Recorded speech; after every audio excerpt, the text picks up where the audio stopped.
Mama mulai mendekati kamarku sambil membawa wadah kecil di tangannya yang aku sendiri tidak tahu apa isinya. Semakin dekat dan semakin dekat Mama kepadaku. Tanpa peringatan, Mama mulai mengoleskan cabai di kedua bola mataku. Jemarinya menari-nari di sana. Perih, panas, sakit, itu yang kurasa. Seluruh tubuhku terasa sakit. Ingin rasanya aku berteriak sekeras mungkin, tapi aku takut. Aku takut jika aku menangis, Mama akan semakin menyiksaku. Aku hanya bisa menangis kecil, merasakan sakit tak terkira di mataku. Aku meminta ampun. Aku meminta Mama hentikan. Tapi Mama seolah-olah tak mendengar. Tak cukup sampai di situ. Mama mengambil balsam dan mengoleskannya lagi. Aku tak bisa mendeskripsikan bagaimana rasanya, karena itu begitu menyiksa. Mataku terasa terbakar. Seluruh syaraf di tubuhku terasa dikoyak. Cabai dan balsam itu membuatku gila. Mama hanya bisa terdiam dan menyaksikan aku yang tersisa. Mama tidak lagi peduli denganku. Kurasa dia sudah tidak punya lagi hati. Dan akhirnya Mama pergi meninggalkanku sendirian. Dia meninggalkanku begitu saja setelah apa yang ia lakukan kepadaku. Rasanya sakit, panas, entahlah, ini mimpi buruk bagiku. Mama selalu saja menemukan cara untuk menyiksaku. Beberapa waktu kemudian, Mama memaksaku untuk meminum air yang begitu mendidih. Air itu baru saja diangkat dari kompor. Mama memaksaku untuk menelannya.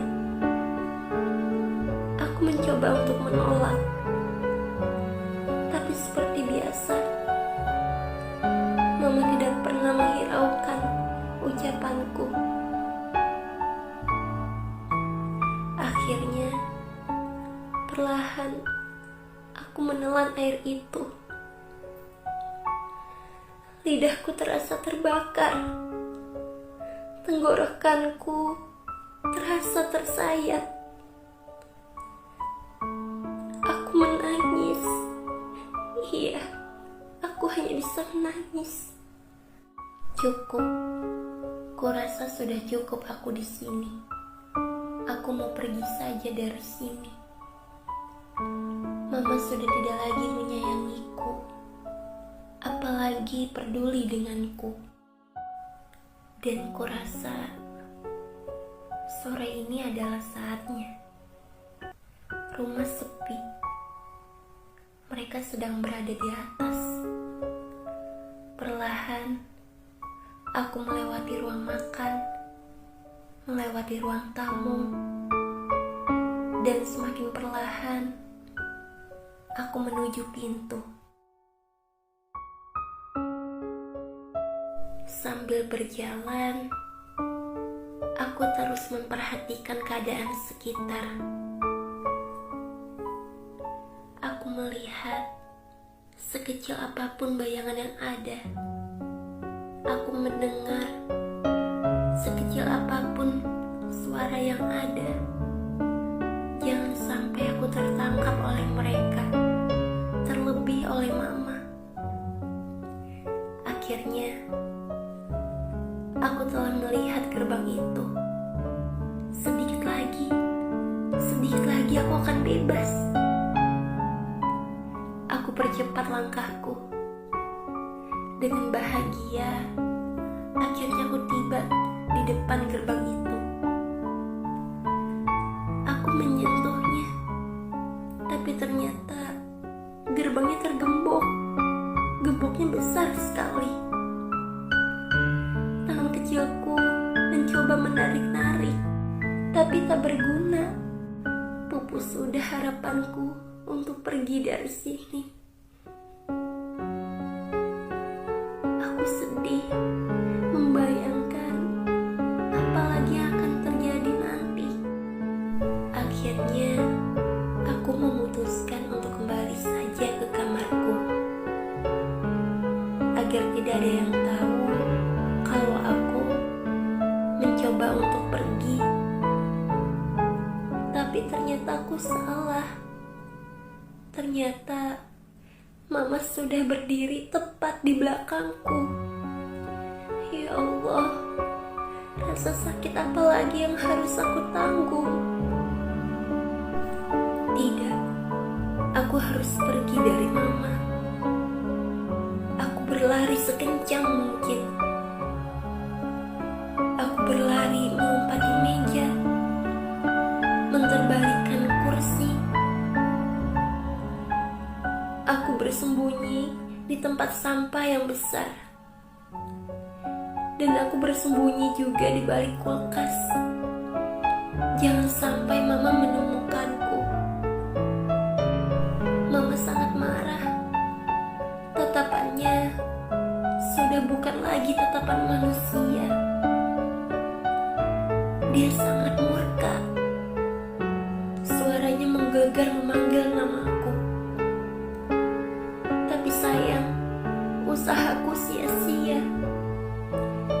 Pada akhirnya, Mama bisa menangkapku dan menyeretku ke ruang tempat penyiksaan itu. Dia menarik tubuh kecilku dengan paksa. Menarik tangan kananku sambil melintirkan bagaikan sedang memeras pakaian. Tanganku dan jemari kelingkingku, dia pelintir sekuat tenaga. Dan pada akhirnya tangan sebelahku bengkok.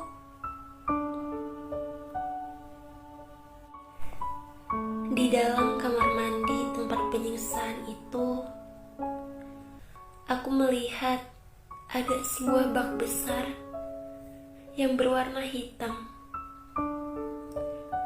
Mama menyuruhku untuk masuk ke dalamnya sambil memberikan sebatang lidi untuk memecahkan lepuhan luka yang ada di paha kananku. Luka itu belumlah kering akibat siraman air panas.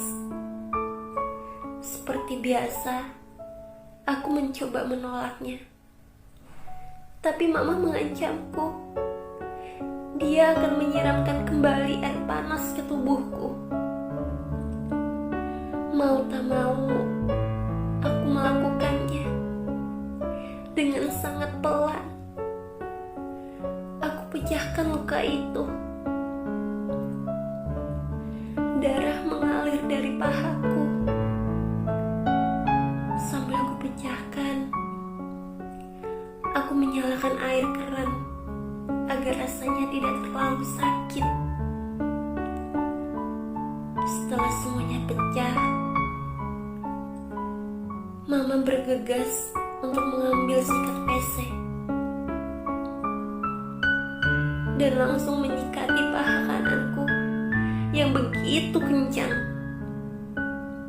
Sakit, perih, ngilu, dan entahlah apa lagi yang bisa kuucapkan.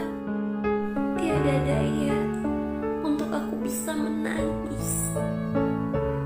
Tiada daya lagi untuk aku bisa pergi dari sini, untuk mengucapkan kata ampun tidak sanggup. Tubuh kecilku seperti mainan untuk mama. Setelah itu, mama pergi meninggalkanku kembali. Beberapa hari setelahnya, aku tidak bisa berjalan dengan benar. Aku sangat sulit sekali untuk menggunakan pakaian, terlebih pada kakiku. Karena luka di pahaku sejak malam itu, selain rasa perih, juga begitu lengket. Pakaian akan menempel di lukaku jika aku memakainya. Walaupun aku tidak pernah diberikan pakaian oleh mama, tapi setidaknya ada potongan kain yang bisa membalut tubuhku. Aku diperlakukan seperti hewan.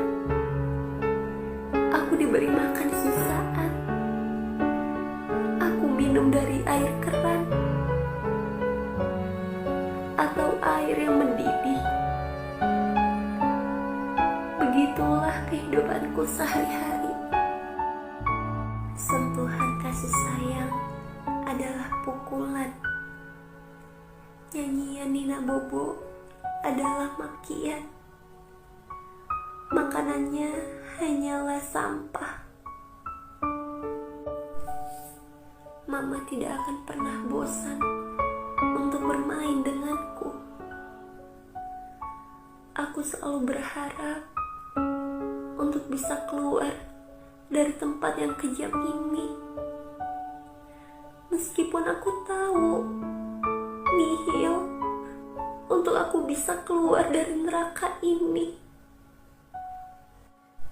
Seandainya aku boleh memilih, aku tak akan pernah mau untuk hidup dan terlahir seperti ini. Hidup hanya untuk merasakan kesakitan yang mendalam, kepedihan yang bahkan bisa membuatku trauma, dan akhirnya mentalku terganggu. Hidup menjadi tidak sempurna karenanya. Aku seperti sudah tidak punya lagi harapan untuk hidup. Kebahagiaan dan kesempurnaanku sudah direnggut paksa oleh iblis yang menyerupai manusia. Dia seperti psikopat yang senang ketika melihat orang lain menderita. Entah sampai kapan penyiksaan itu berakhir. Lagi dan lagi, mama bermain dengan indahnya bersamaku. Sejak usahaku yang sia-sia, aku tidak lagi berpikir untuk pergi. Aku tidak yakin bahwa ada orang yang bisa menyelamatkanku. Tapi ternyata hari bahagia itu tiba. Akhirnya aku dibebaskan. Aku dibebaskan oleh orang-orang baik. Mereka sangat lembut kepadaku. Aku senang. Akhirnya aku terbebas dari para iblis yang menyerupai manusia.